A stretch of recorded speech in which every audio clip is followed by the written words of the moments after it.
Yeah, yeah, yeah, yeah, yeah, yeah. Welcome to me casa, make yourself at home, do your do. Welcome to my pad, this your lab, go create your move. I got a crib. What's good, everybody? This is 99 Miles Per Hour podcast with me, your host, Percy Garner. Thank you for tuning in. We don't have any new 5-star ratings on our podcast, which is weird because we're the best podcast. On Apple Podcasts, we are the best, right, Josh? Okay. Well, your other ones are good too. Sorry.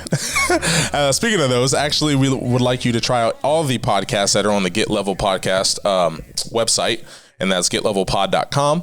And then also check out the Teespring store somewhere. Josh puts it somewhere on the screen to help out my foundation or my scholarship that I have for Dover students. Sorry, Philly, but for Dover students. And then quickly, I just got a haircut finally. The wife cut my hair. If you guys want a cut, color, extensions, whatever. Ray, you want extensions? No. Extensions, you can go visit her Instagram, and then we might put that on the screen too. I think that's called Hair by Krista Garner. And check her out and go get your haircut. But yes, so we do have a special guest today, and it is Dover New Philly week, so I thought it was fitting to have him on. I'm glad he was able to, I guess, join us on such short notice. But the intro we have for our guest today is, well, I just want to say something. This dude's been working really hard on this project, and I'm excited for this. I can't wait for it to come out. But we have, what is it? Dreamer, writer, creator. Yes. Ray. Do you like Ray or Ray Smalley? Raymond. Raymond for the better part of my life, but I've been called both. Okay. So. Well, we got Raymond Smalley here today, guys, and like I said, short notice. He came in, and we're glad to have you. How you doing? Very well. How are you? I'm doing all right, man. I'm doing all right, and like I said, I'm pretty excited to have you on here because we got some stuff to talk about. Obviously, we will begin with some things, about you, but just, how have you been doing lately? Like, where's your mind at? Has this project been fun, or you driving yourself crazy? Oh, no, listen, if and we kind of had this conversation when I told you how late I was up last night. Yeah, when I got that message, I was like, "Oh, this dude's working out here." and that's the process of writing, the process of creating. I think about my dad and what he would, and I'll clean up what he used to say, which is it beats the heck out of getting up and shoveling mule junk for a living. Yeah, I'm pretty sure he put it a different way. Yeah, he actually did several times. Good. We appreciate that. Absolutely. But, whether it's, when I texted you at, I think 3:30 this morning, it was one of those, I started revising the opening scene of the new screenplay I'm working on, and it's 1:15, and you're like, I should go to bed. And, you're done at you go to sleep at 4:15 listening to a podcast where Stephen Bojko talks about the process of the genesis of LA Law and Hill Street Blues and NYPD Blue. And wow. A week ago, the narration for the teaser trailer that I sent you, it was one of those of, I'm a Patriots fan. Watched the end of that game, needed, I'm talking about Seattle, and needed a good hour and a half to get that game out of my system. Yeah. At least the end of the game. And I sat down with my laptop to just make notes for the narration would be the teaser trailer, and I felt good about it.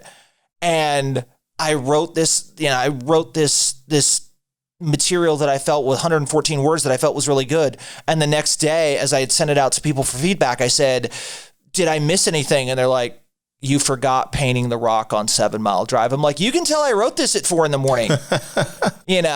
There's never, whether it's, writing a new screenplay, whether it's,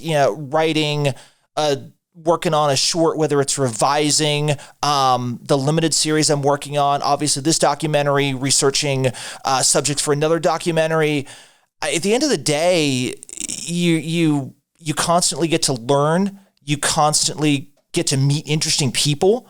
There are stories I could tell you about Dover people, Philly people I had met before that you get a chance to spend, and you obviously remember the long form interview we did, the first one on the phone that was, I think we split 3 hours over 2 sessions because sure, we did like an hour and a half and then had to do like another hour and a half, 2 hours, which was not uncommon. I mean, with Daniel, it was 7 hours over 2 nights. Dang.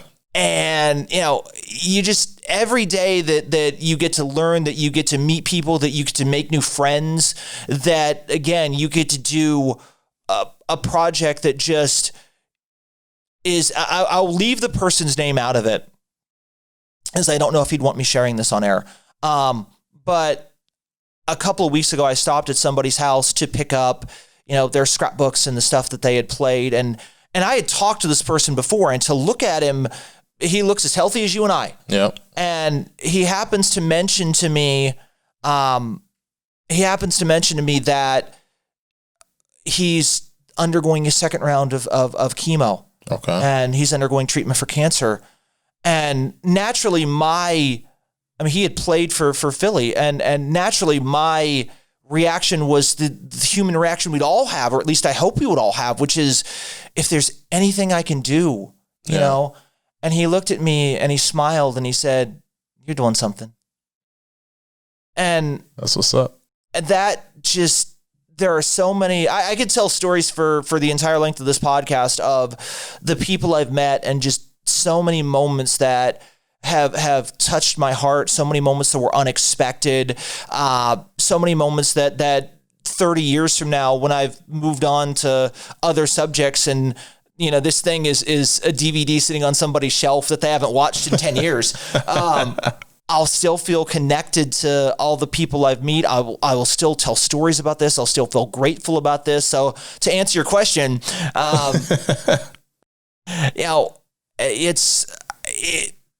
if I could survive doing 6 interviews a day on the same subject while staring at the same 4 walls where we're all locked in our houses, there's nothing, it's interesting to have Dover Philly week right now. I mean, it's like you said, weird. It's not even October yet. And yet, just the creative aspect of every project that I'm involved in. And like I said, you get to meet new people and make new friends. And, the other night, Rich Schweitzer dropping off birthday cupcakes for his daughter, that's the best part of this whole project and just life generally. That was my Pee Wee football coach, one of them. Yeah. But I heard a great story. I'm sorry to interrupt. You're good. I heard a great story about you. And again, I'll leave the person's name out of it. But is it true that you ran late for practice, and I think it was your grandmother that dropped you off, and she said, now tell the person why you're late.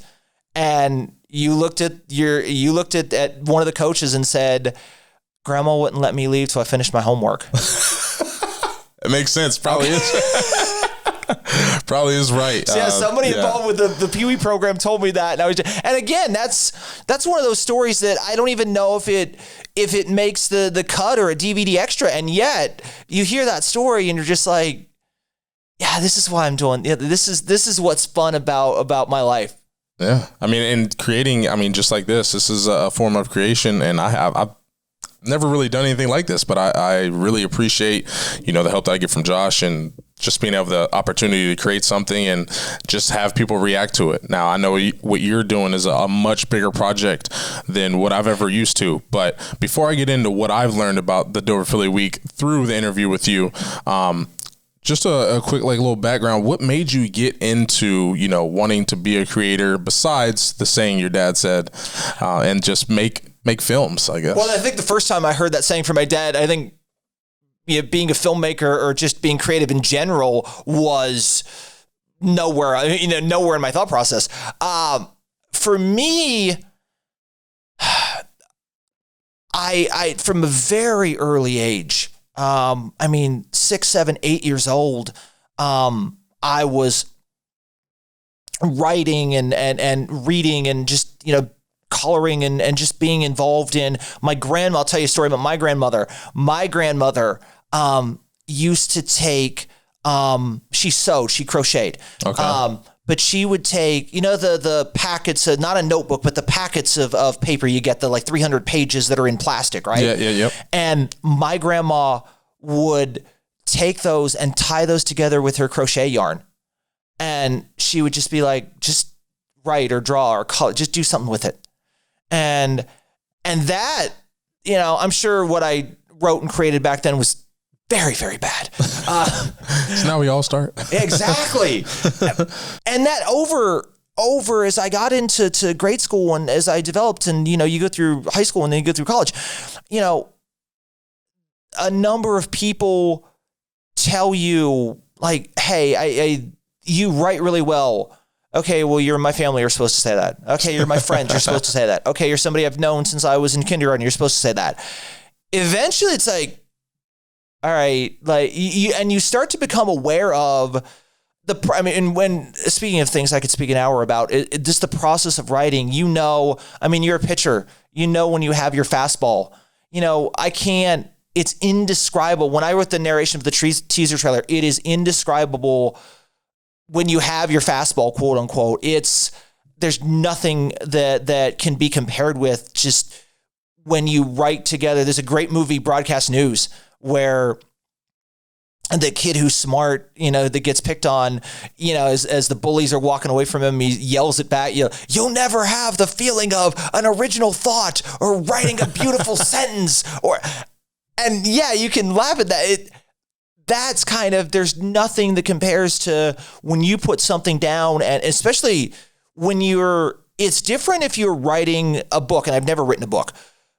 I can only imagine what that is. When you're writing something that is meant to be performed, i.e. narration, dialogue in a screenplay, you can see the scene, those characters, you can hear music, you can hear the rhythm that you want it at, you can see the visuals you pair it with. That's what, when I wrote the narration for the teaser trailer, and I know I keep going back to that, but I believe we're going to actually start filming it next week. Nice. And when I was writing that, you hear the piano and you hear the music you have under it. And that's where it touches you. That's where it gets emotional. Also I should say, just being a Cancer, if you know anything about astrology, I do not. deeply emotional, deeply loyal, deeply creative, there's a reason that, I think half of Tuscarawas County at this point has my phone number. That, if you see somebody on Facebook that's going through something, you know what? I don't care if it's midnight, call me, And so, it was partly you learn you're a good writer.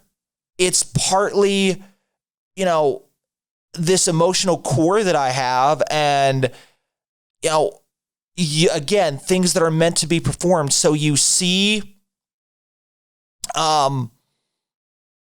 you visualize the scene. You know how that character feels when you write something where one character is mean to another. You know how that feels. Yeah.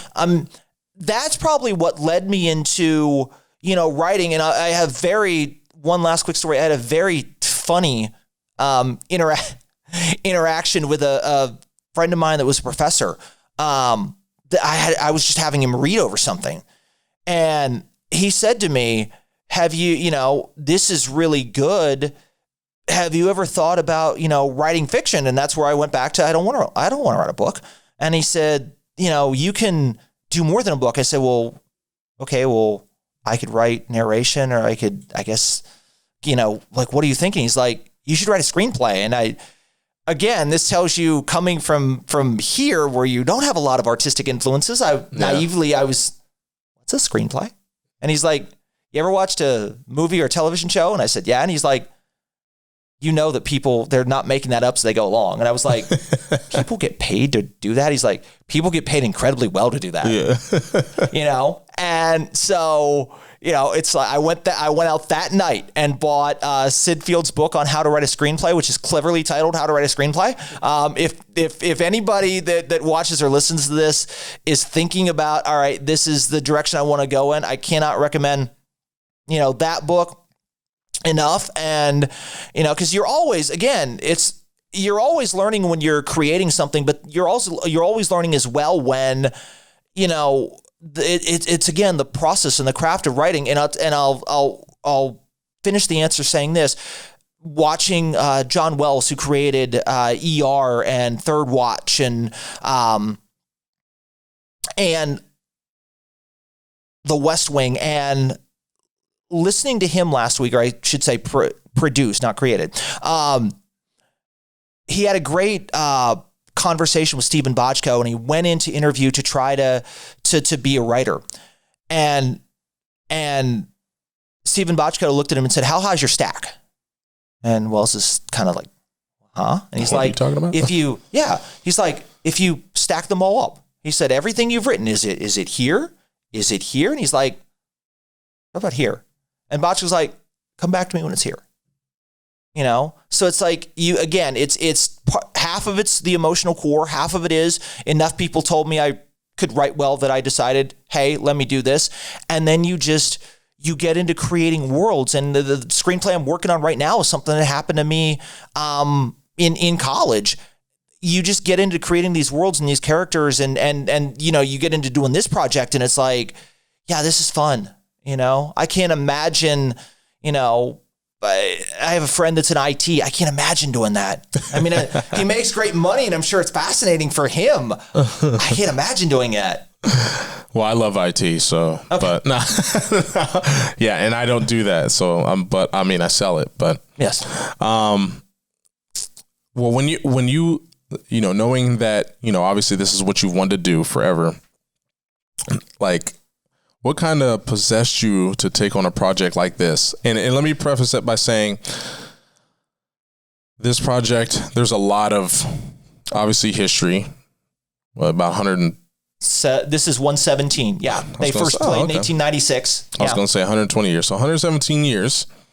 There's a lot of people that are involved. And just, there hasn't been anyone that's really done this project. But none of that scared you away. What kind of, let's just say first, what kind of sparked you and says, you know what? I'm going to do this Dover New Philly thing. I'll lead into it with the Bobby Kennedy quote of some people see things as they are and ask why. Other people dream things never possible and ask why not. I'm always a why not kind of person. For me, not this past summer, but the previous summer.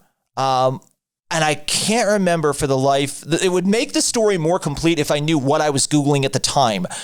I don't. I can't remember for the life of me. I discovered that there was no place you could go online to find at least the score of every Dover Phila game. Oh, okay. However, you can go to Massler McKinley's website. You can go to Steubenville's website. And I think you can find the weather conditions for every game they ever played. Wow. And it was one of those moments that I thought, this is interesting. Someone should really do this. Okay. And I moved on to other things in my head. And then fast forward to last year, the week of Dover Philly 116, which was the day before Massler McKinley 130. You know, when we could all get together in stadiums and, you know, live our lives. Enjoy everything that we used to enjoy. You know, now, don't get me wrong. The Hill Friday night Wabash Hill is going to look like Woodstock. It's going to be amazing. I can't wait. I watched a great documentary. Again, I was looking up something else and came across Timeless Rivals, which is the story of Massler McKinley, which Ted Bowersox, who became a friend, executive produced, and I cannot thank him enough for all of his advice and support. He's incredible. If you've never seen Timeless Rivals, it's on Amazon Prime. Everyone should watch it. And I watched that. Then on Friday night, I go to Dover Philly, which last year, again, sorry, Philly, great game. Didn't exactly work out for the black and red. Unbelievable game. And you see 75-year-old people that have absolutely no business out on a chilly early November night. And yet they're there because in some way they played in it, they coached in it, their sons played in it, their daughters cheered in it, their kids were in the band. They are somehow connected to this place and this event that year after year we return to. And so I watched that game. The next day went to Massillon McKinley, and on Sunday I threw out in 2 Facebook groups I'm in. I said, anybody know where I could find every yearbook? And they said, yeah, Quaker Foundation, Dover Public Library. And I said, okay. So on Wednesday of that week, I reached out to Ted Bowersox. Never thought in 100 years he'd respond to me at all. No. And he wrote me back and said, I have time this evening. You want to talk? He gave me 90 minutes on the phone. And I said, I want to do exactly what you did. How'd you do it? And he said, get the support of both schools. And so the next morning, I emailed Brooke Grafe and Eric Jerkovich blind. And I said, you have absolutely no idea who I am. I want to do this project. Will you meet with me? And Eric wrote me back 5 minutes later and said, yeah, you can meet with me and Matt Dennison, who's our AD. I knew who Matt was because he's also the football coach. Yes. And I didn't hear from, I went in a week later to meet with them. It was November 5th. Ironically, Eric Jerkovich is a McKinley alum. And it was the day after Massillon lost the state title game. And I walked into his office at Philly High School and I said, how do you feel this morning? He's like, those people don't understand. The ghosts of our dead alumni. We'll never let them win a state championship in our building. If I were the ghosts of your dead alumni, I might hang out someplace else. I mean, you can hang out anywhere. And I don't know. That facility's pretty. It is very nice. I sat down with Matt and Eric and I said, how's this work? Does Dover and Philly talk to each other? He said, yeah, Brooke emailed me.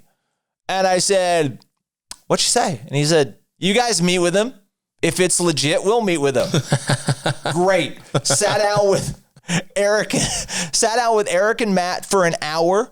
Got home that night, had an email from Brooke Grafe waiting me. How's a week from Friday? Awesome. So went in and met with her and Tim McCrate. People don't understand, projects don't get done for 2 reasons. And I'm talking scripted, non-scripted, anything. Projects do not get done for 2 reasons. One is money, and the other is the 1,000 tripwires that you have to avoid between A and you know, the beginning and the end. And I cannot, there are 100 people I could thank. The top of that list, Matt Dennison, Dan Ift, Tim McCrate, Eric Jerkovich, Brooke Grafe, who did they get you? They got you through all the tripwires. Pretty much most of them. Most of them. I'm still there. I'm still certain there are a couple of people that would like to burn my house down with me in it. But they had faith in this person who they didn't know, who they were meeting for the first time that day. And I cannot say enough of them allowing me the freedom to do this project, the freedom to, I mean, I said, look, you will be a partner and I won't give you the store, but you can say, all right, we'd prefer this is not in there and this is not in there. And can you know, I remember a conversation with Tim where he said, what's your baseline? And I said, can you tell the story of this without X?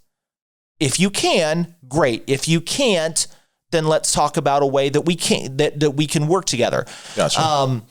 And I walked out of Brooke and Tim's office on December 13th, and the first thing I did was December 13th is my birthday. Just thought I'd mention that. Excellent.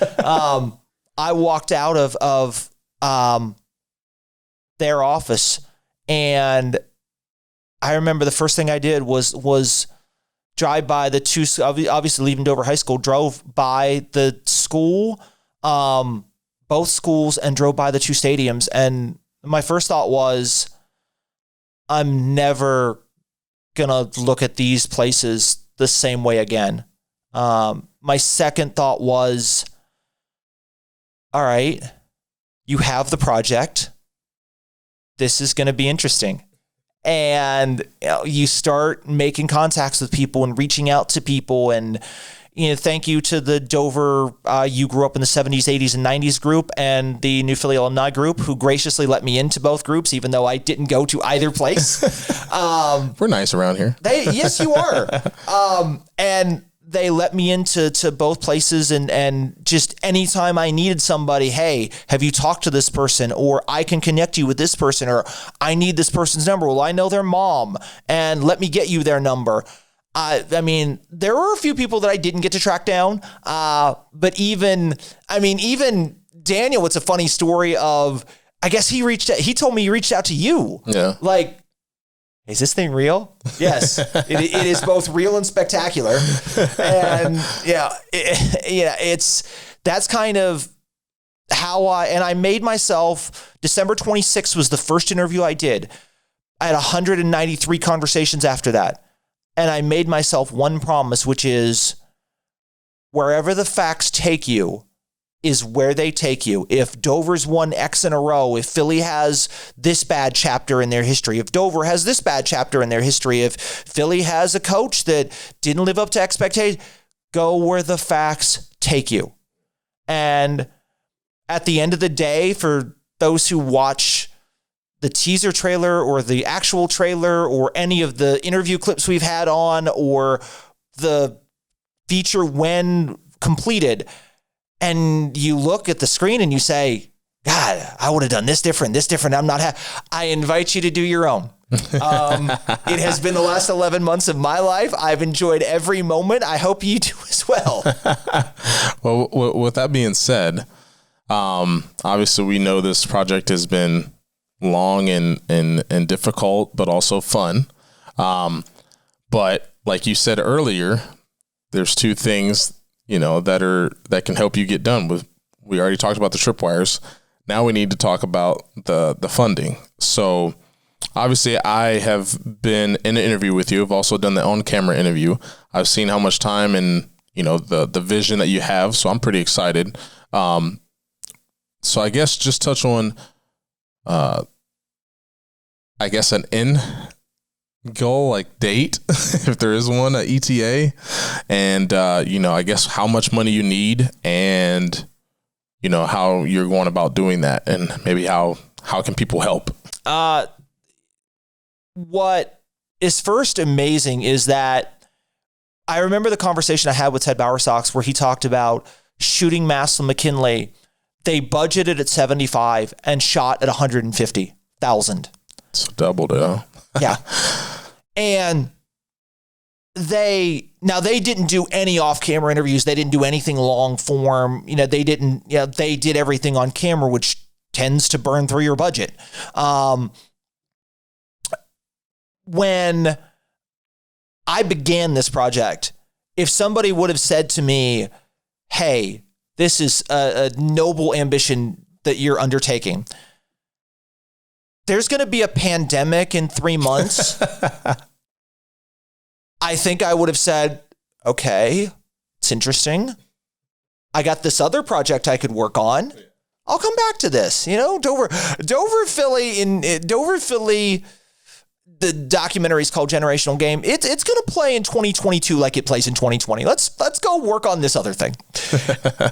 And of course I didn't. By the time that a pandemic hit, you're already doing interviews and starting to do research and writing. And you're like, all right, well, Dover and New Philadelphia have placed a lot of faith in me. Don't want to let them down. Don't ever want to let anybody down. And so I found a director of photography who outstanding. The problem is that with the demands on his time, he ultimately, ended up going in another direction. Also, there were, I remember a conversation that I had with him where we talked about, what the focus of the film should be. And I've had this conversation with so many people where you talk to people from both sides that it's hatred and we don't like them, they don't like us, and it's this one day a year and it's bragging rights and that sounds like an amazing film. You should make that film.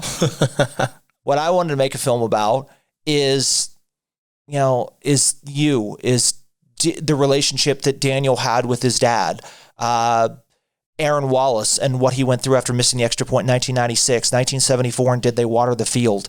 1980, Steve Barentz and Todd Espenscheid, and one of them having a tumor in his knee, the other one getting paralyzed in a scrimmage, which led to a telethon and one of the most amazing moments to me in the history of this rivalry. I wanted to make a film about human beings, and also this place that is magical to me. This place that I drive through 1,000 times a year, and yet I'll never look at it the same way. And so as the visions kind of diverged and he got busier and busier, I said, I think, you're incredible at what you do. I don't know if you have the time. And he said, I'm kind of glad you brought that up. I don't, of course, when that ended and, we got the interview footage that we've done and it was all right, we got to go look for somebody else. He was working he wasn't working on an upfront deal. When we found somebody else that was good, that I spent 2 very long conversations with, it's like, I really like what you do visually. I think you're in line with what I want to do. I said, here's, what are you thinking? And he gave me a number and I said, okay, that's doable. Not like I have that money lying around. And, it's fascinating to me when you talk to Dover and Philly people, when you bring up $40,000, oh my goodness, guys, Madison McKinley, $150,000. I'm shooting it for a third. Yeah. And that's soundtrack and everything else. And that's, to me, that's what makes the project so special, is that you can, it doesn't have to be stock music, and it doesn't have to be the stories everyone's told, and visually you can present it in a different way, and you can do the interviews. And I remember conversations with my then director of photography when he would say to me after certain interviews, like, that's an interesting, like, why that question? And I remember saying that, I have a roadmap. I know exactly where I'm going. Now, it's a roadmap. It's not a GPS. It's a roadmap that you have to spread across the hood of a car and think like, all right, yeah, okay, that's exactly where I am. You're putting together this 10,000 piece puzzle, and that it's about Dover Philly. That they play football. Who Dan Ift and Matt Dennison are. Some of the more legendary figures. But there are 1,000 little stories that you've never heard. And I think that when we released the teaser trailer and that talks about, I have to talk about them because they're an incredible family, and actually their son will play Friday night. So I went to Aiden Hall's house, his grandparents' house, and I knocked on the door, and that was to pick up his Letterman jacket and stuff we were going to use on camera. And his mother, Kelly, who is the most amazing, kind, sweet woman you'd ever want to meet. I remember she answered the door, and she's like, well, we got all of Aiden's stuff ready. She's like, but we got Mary Zeifer's pizza. Would you like some pizza? Yeah. And so I ended up sitting with their entire family as her 7th grade daughter swam with her friend in their pool. And we sat there and ate pizza and told stories, and I left there at midnight. And I remember driving back by the hospital and going, the corner of Ray and 4th where Philly High School is. And as I drove back to my house, what came into my mind was, I'm a child of the red and black. I'm a child of the crimson and gray. I'm a child of these places. I'm a child of First Hound days and Canal days and the Delphian and the Swirl and Bill Kidd Drive and Dick Haynes Way, 2 yards and thousands of bricks. And it was about this place that, again, we're all from and we all grow up in and we all know. And yet it just is so special for all of us. And that it's not just the game. There are so many sports projects, and I've said this to people, so many sports projects fail because that's a great game and the history of that game. If you're a sports fan, that's awesome. Yeah. If you're not a sports fan, you don't care that Dover and Philly have played 117 times. Yeah. You don't care what the score of the first game was, the 116th game was. I remember getting home, that my phone was dead. I remember getting home and running inside and like scribbling something down on just, a notebook and thinking like, this is what this project is. And so, the film I wanted to make was, and again, I give all the thanks in the world to the people that have trusted me with that vision. I wanted to make a film about human beings. I wanted to make a film about why this place is special, why this game is special, why these people are special. And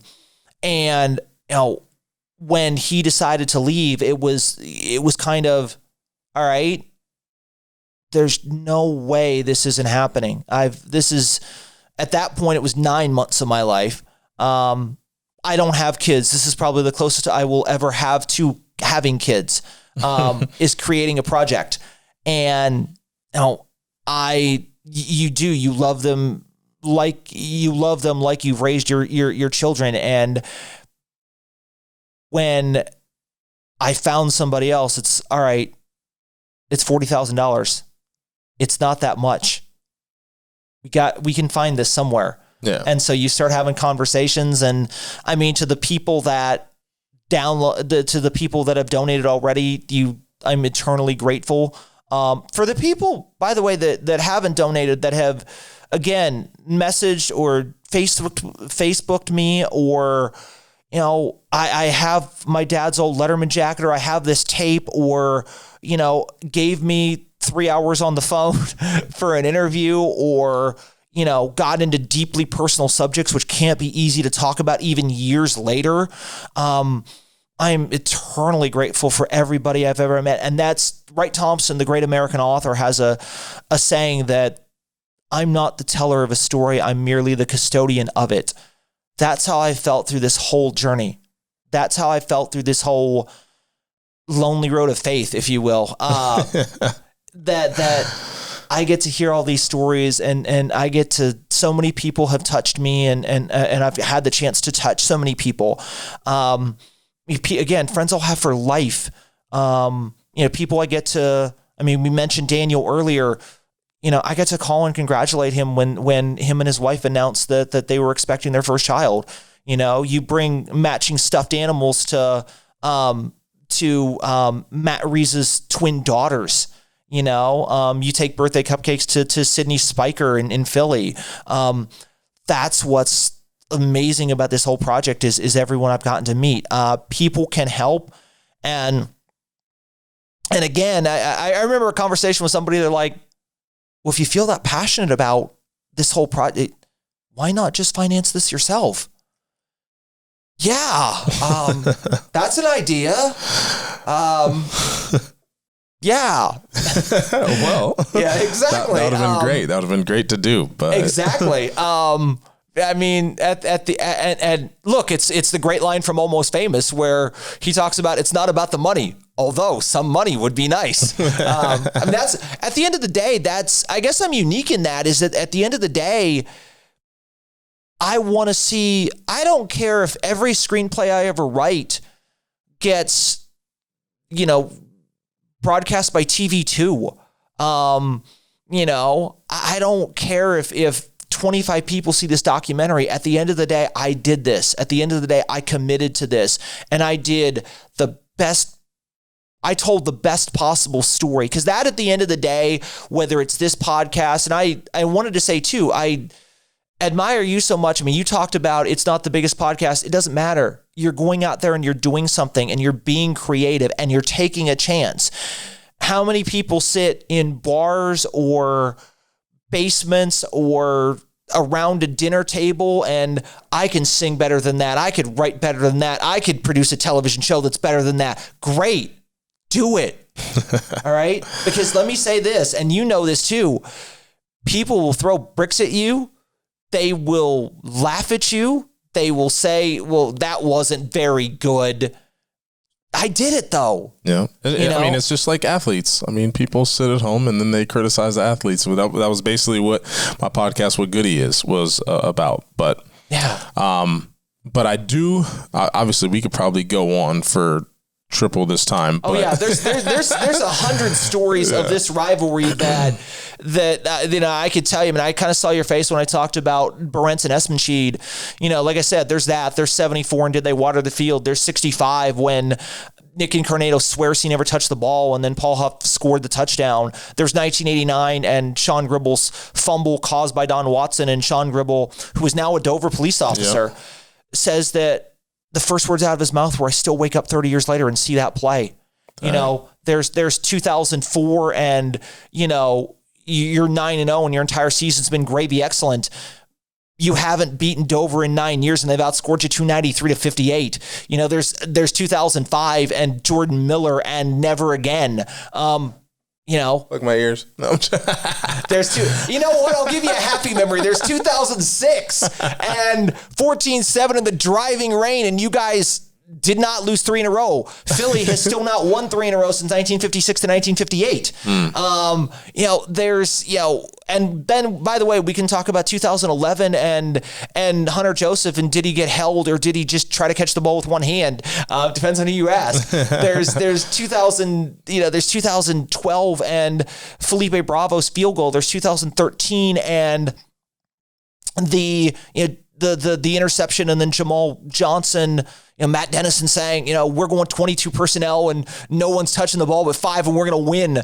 And 2016 and it's wide left, 2017 and 4 overtimes, 2019 when you're Philly and your entire season is gravy excellent. You're state ranked number 1, you're 9-0. And on a play ran 1,000 times that season, Baron May's arm snaps into a shape that God didn't intend.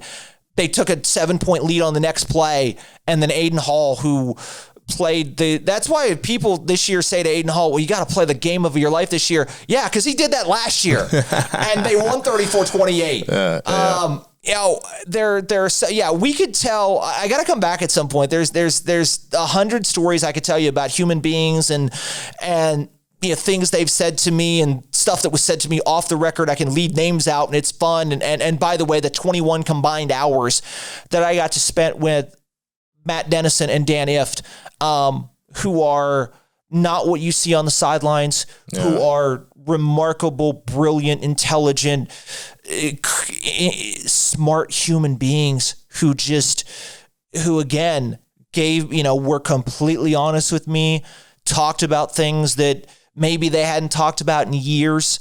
Dan, I'll give you one last quick story and then I'll tell you how people can help. Dan, I'll never forget when I went in to interview him the first time.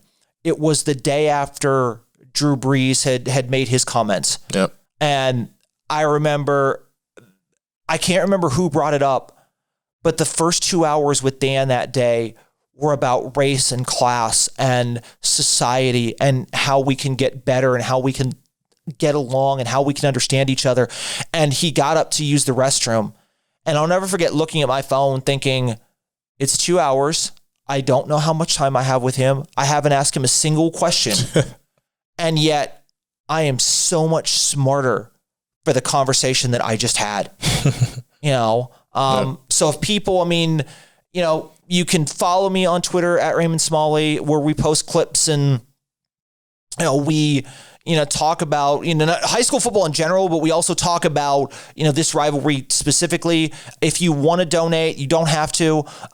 If you want to donate, Venmo.com/DOU Productions. Okay. And we can put that up somewhere on the screen. That'd be incredible.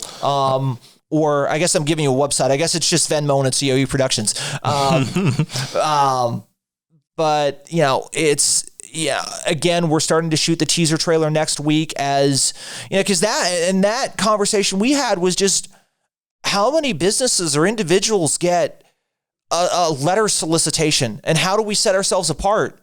Okay, well, we have this that we've been working on for 11 months, and I have this warehouse full of Letterman jackets and helmets and megaphones, including your wife's, by the way, and scrapbooks. And why don't we go to these places with the narrate? I remember talking to my guy last week, and he's like, do you have anything that we could use as narration? I'm like, I have the beginnings of something. Give me a couple hours. And why don't we do this so we can say to people, this isn't theoretical. This isn't give me money and then 5 years in the future, like there'll be a project. No, finance this. And I promise every single person in Dover and Philly that I've talked to, or who watches this podcast, or who will see me in subsequent interviews with outlets this week, I will not let you down. I am the custodian of the story. You have trusted me to tell this story, to again, travel this road with me. I'm so grateful for that. I'll always be grateful for that. The reason I'm sitting here is that you had enough faith to have a 3-hour conversation over 2 conversations with me. That's the best part of this whole thing is everyone I've met, is the stories I've heard, the story I get to tell that I absolutely want to tell. I want to do justice to this rivalry in these 2 places. Well, real quick, who you got tonight? You don't have to make it. I had the worst feeling. I was driving in here and I said, he's going to ask me. It goes back to the conversation I had where somebody's like, have you been to anything since the project was announced? I said, between the 2 schools. They said, yeah. And I said, I went to both basketball games. They're, boys and girls. And they're like, what did you wear? And I said, black and gray, black and white, gray and white. Okay. Nothing red, nothing crimson. Gotcha. All right. I had the worst feelings. I was driving. I'm like, the game's in 3 days. He's going to ask me who I like. Yes, he's going to ask me to make a pick. You don't have to. What I will say is this. I'll give it to you from both sides. From Dover, Dan F. last year is a great example. He got to play the plucky underdog, which is rare. How many times in the history of Dan Ift being coach at Dover and coach in this rivalry has Dan Ift gotten to play the destitute underdog? Yeah. Maybe when they came in 5-4, it's the only 500 season they ever had. And by the way, Philly beat him 56-13 that night. So that's for anybody that is sleeping on Dover. Again, this is a scenario Dan Ift has never gotten to play out. We saw Aiden Hall play the game of the year last year. I know him well, and I know his family well, as I mentioned. He's perfectly capable of doing that again. So that's the Dover perspective. The Philly perspective. And I've said this to everybody who will listen. The absolute last person I want to be in New Philadelphia and Tuscarawas County is Matt Dennison. Because we talk about 2006 and 2011 and 2012 and 2016, 2019. Last year, 9-0, number 1. And I know I can read the text now. Baron May broke his arm. Yes, I understand that. However, you are 9-0, state ranked number 1. You've obliterated everybody. You went to Steubenville and beat them. And you don't win this one? And this year, 2-3, 4-1. There is no reason at all. If you put the matchups on an index card, Philly. There is no chance that you can lose this game.